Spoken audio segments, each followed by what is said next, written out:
Então a temperatura também muda pela profundidade.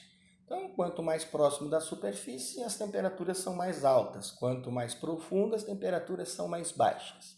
Em média, a cada 1.000 metros de profundidade, a temperatura ela vai diminuindo. Então, ou seja, até 1.000 metros de profundidade, a temperatura vai diminuindo de acordo com a profundidade.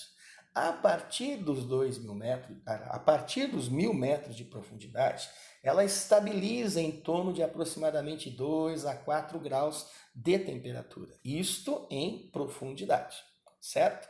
Mas é claro que há movimentos, né? Então nós temos aí a influência de correntes frias, de correntes quentes, enfim. Quando se trata do congelamento das águas oceânicas, porque envolve isso temperatura, é possível, tá? O congelamento, ele não ocorre de toda a massa líquida, é um congelamento mais superficial. Isso você vai ter principalmente nas regiões polares, quando existe, portanto, a formação da chamada calota polar. E esse congelamento acontece quando a temperatura da água chega a -2 ou -3 graus. Quando há esse congelamento, então forma a banquisa. É o congelamento superficial da massa oceânica. Formam-se banquisas, tá? O derretimento delas acontece por uma elevação de temperatura, ela vai fragmentando grandes pedaços de gelo, de banquisas, que agora são chamados de floesbergs. E aí se deslocam pelo vento, pelas correntes, enfim, tá? Diferente do iceberg. O iceberg é pedaço de geleira. Geleira é continental. O que eu falei agora é banquisa, é congelamento da massa oceânica por temperatura reduzindo entre -2 e -3 graus. Então que fique claro, né, para não ter nenhuma confusão, certo? Envolve temperatura, envolve, claro, luminosidade. Então vamos entender que nós encontramos, né, diferentes zonas de iluminação. Não faça confusão com transparência de águas, tá? Você ter água limpa, cristalina, né? Isso não se tem por incidência da luz solar. Quando há incidência de luz solar, o que nós temos é, na realidade, né, as chamadas zonas de iluminação. São 3 zonas de iluminação: eufótica, disfótica e afótica. A zona eufótica, saímos de zero, nível 0, até 80 metros de profundidade.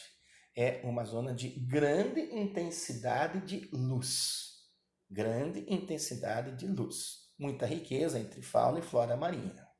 A partir dos 80 metros até 200 metros de profundidade, nós entramos na zona disfótica. Luz difusa. Diminui muito a intensidade de luz, já começa uma alteração de fauna e flora principalmente, não é? E é um outro ambiente diferente da massa oceânica.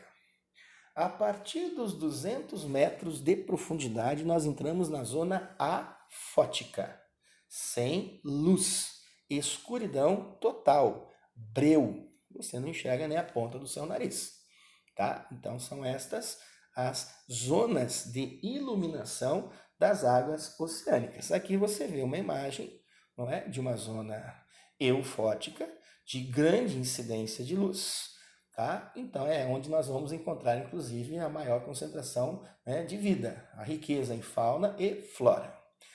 Uma imagem da zona disfótica, vocês não veriam absolutamente quase nada, seria algo meio embaçado, né? Mas vamos ver o que nós encontramos nas maiores profundidades, quando há ausência total de luz.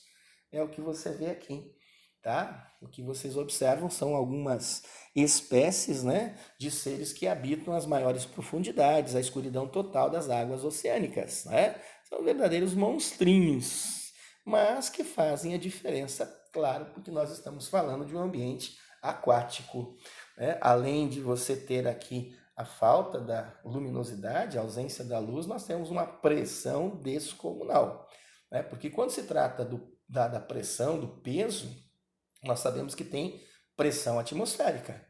Além do peso do ar, começa a ter o peso da água, certo? Então nós temos uma relação de peso à medida que a profundidade aumenta, tá? a cada 40 metros de profundidade e a pressão ela aumenta 1 atm. E aí entenda, né, a pressão absurda que você encontra a essas grandes profundidades. Mas os seres vivos que você vê aí, eles estão acostumados, portanto, a essa pressão, certo? Outra característica interessante é quando se trata da cor das águas oceânicas. E aqui você vê as duas cores que predominam, o azul e o verde. Nós sabemos que a água não tem cor, né, moçada? A água é incolor. Então, como você vê essa coloração na água? O azul não é difícil. O azul é um reflexo da cor do céu, que é exatamente isso.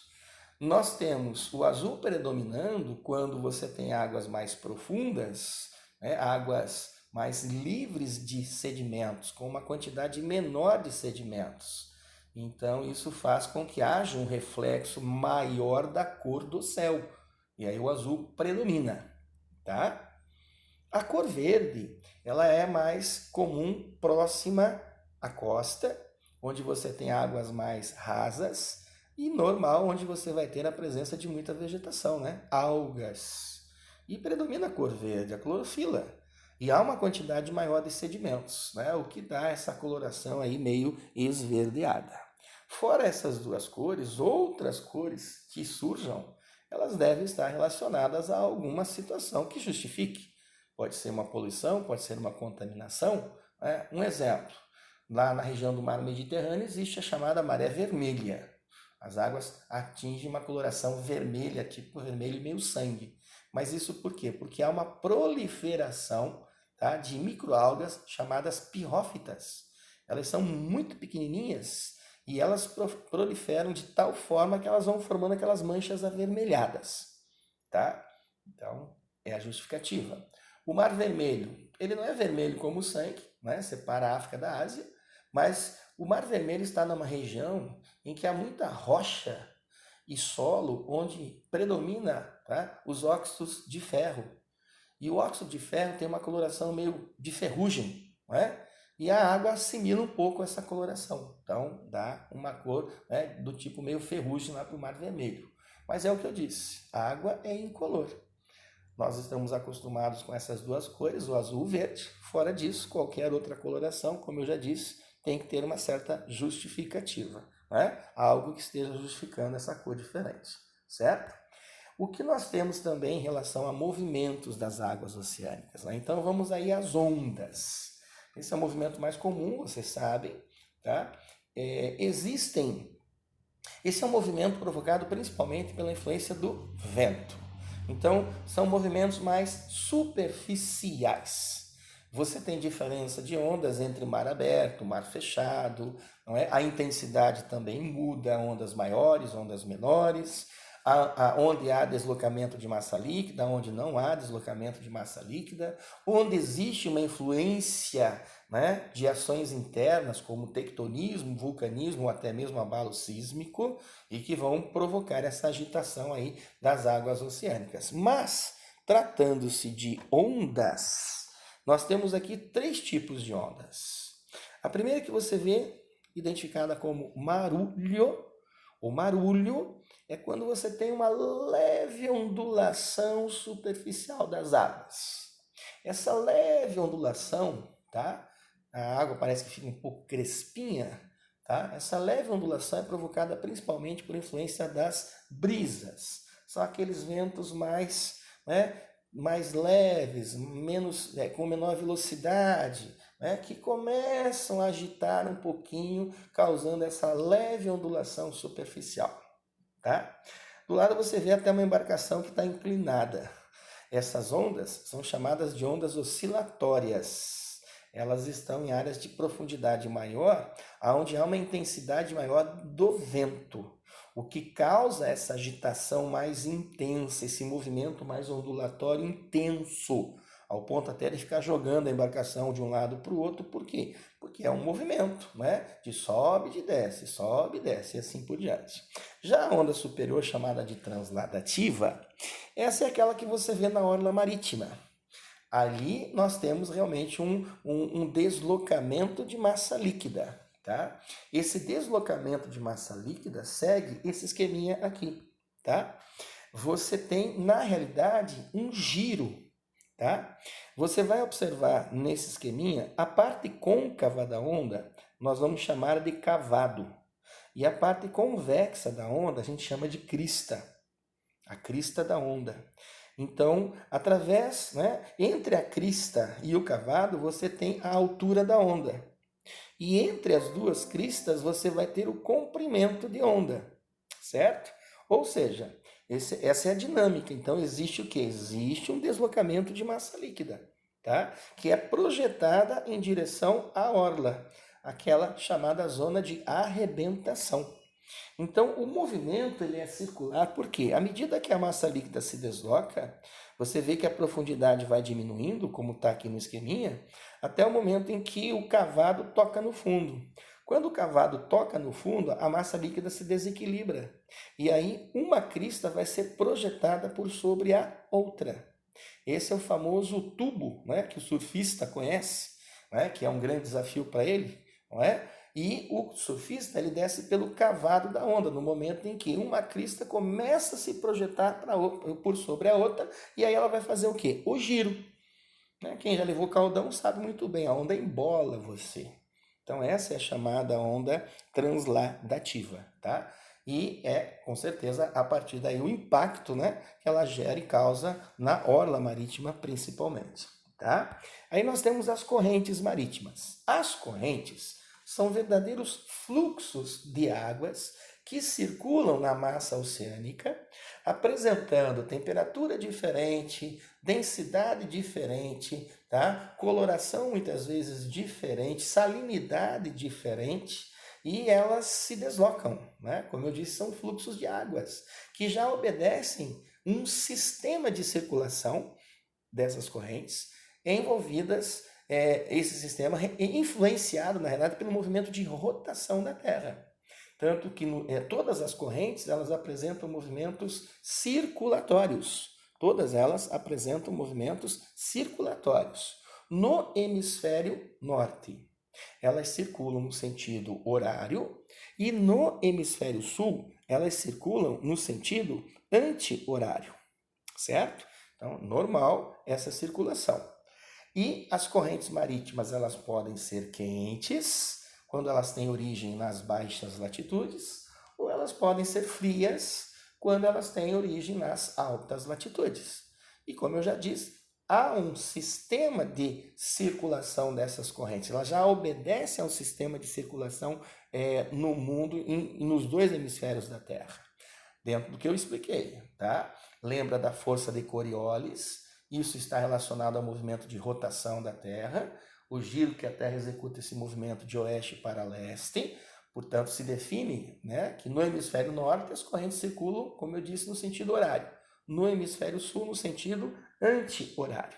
E aí, na imagem, você vê já a circulação das grandes correntes marítimas, Isso em todas as massas oceânicas. E a corrente marítima, além de ser muito importante na dispersão das espécies, as correntes marítimas, elas também influenciam muito na situação climática dos continentes, Conforme já foi dito lá no início sobre a importância dos oceanos, certo? Então, tá aí a movimentação das ondas. E aí nós temos o movimento das marés. E o movimento de maré é aquele movimento de subida e de descida das águas. Subida, fluxo, descida, refluxo. Esse movimento de subida e de descida vai acontecer em pouco mais de 24 horas. São 4 movimentos, tá? Alternados. Maré sobe, maré desce, maré sobe, maré desce. Por quê? A maré começa a subir, chamamos de pré-mar, ou maré cheia. Ela vai levar aproximadamente 6 horas e 12 minutos subindo. Aí ela entra num pequeno repouso de 8 minutos aproximadamente, daí ela começa a diminuir. Ela vai, é a chamada vazamar, maré baixa, a maré vai descendo, refluxo, vai levar as mesmas 6 horas e 12 minutos. Daí ela entra em repouso de novo, 8 minutos, e começa a subir outra vez. Em pouco mais de 24 horas, Nós temos 4 movimentos entre o movimento de maré alta e de maré baixa. É importante? Claro, isso é muito importante. Numa situação de porto, olha a diferença. Você vê ali o porto durante a maré alta e ele durante a maré baixa. Olha a diferença. Essa diferença entre a maré alta e a maré baixa, nós vamos chamar de amplitude de maré. Amplitude de maré, tá? Quanto mais próximo da linha do Equador, maior é a amplitude de maré. Maior a diferença entre a baixa e a alta. Quanto mais afastado da linha do Equador, menor é a amplitude de maré, tá? Então existe essa situação.